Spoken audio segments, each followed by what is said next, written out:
Shavua Tov. It's been a difficult week for New York City's Jewish community.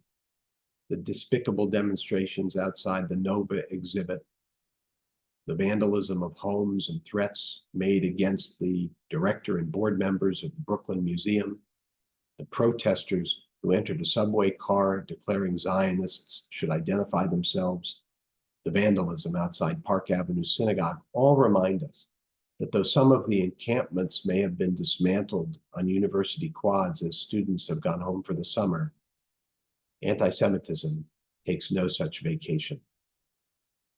With all of this, earlier this week, our high school students celebrated their confirmation on Erev Shavuot. And I shared with them a story I would repeat now. It's about Rabbi Akiva, who lived during the time of the Roman persecutions. After the Romans destroyed the temple, they decreed that the study and teaching of Torah was forbidden. Nonetheless, Akiva continued to teach and continued to study.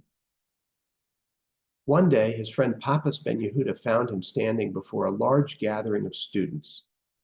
When the lesson ended, Papas approached Akiva and said, "Akiva, how could you do such a thing? You know the cruelty of which the Romans are capable, and you know that they have forbidden the public teaching of Torah. Why would you take such a risk with your life?" Akiva answered with this parable.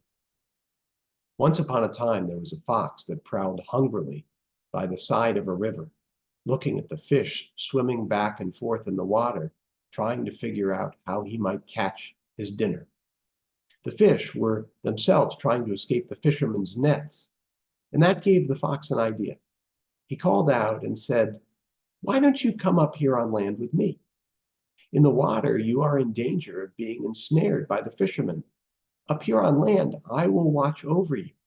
We can live together as our ancestors once lived together." The fish looked up at the fox and said, "O foolish fox, we thought you the cleverest of all animals. Don't you know that fish were meant to live in the water? It's true, we may be in danger here from the fishermen's nets, but in how much greater danger would we be up on land with you, out of the element in which we were meant to live?" And so you see, Akiva said to Papas, we Jews were meant to live in the sea of Torah. Were we to give it up, we would give up the very essence of who we are.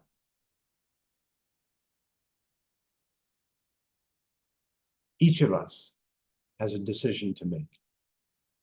These are indeed frightening times. We can choose, if we wish to distance ourselves from Torah for the momentary safety we feel it might bring us. Or we can choose, as those confirmation students chose, to embrace Torah all the more tightly. I believe, I've said it before, and I'll repeat it now, that the greatest weapon against those who would seek to do us harm is the full-hearted embrace and celebration of Jewish life. The Temple Emanu-El, that is what we will continue to do.